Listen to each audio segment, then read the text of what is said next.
Good morning students, how are you. So बच्चों अज असी करांगे इंग्लिश का वर्क। इंग्लिश विच अज असी करांगे sound of I. So let's start.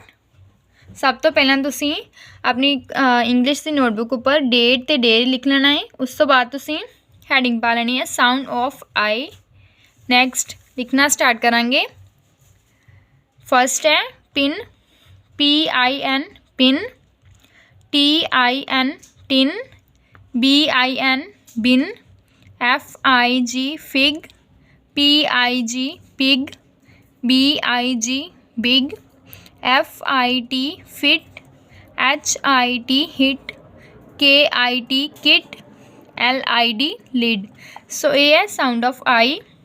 इस तो इलावा जो तुसी अपने आप लिख सकते हो साउंड ऑफ आई, जो तुहानू आउंदे ने वर्ड्स तुसी बना सकते हो, वो तुसी अपने कोलों भी बना के लिखने ने साउंड ऑफ आई दे वर्ड्स। सो यही तुहाडा होमवर्क अज दा इंग्लिश का। ये तुसी अपनी इंग्लिश की नोटबुक उपर नीट एंड क्लीन वर्क करना है। Okay students, thank you.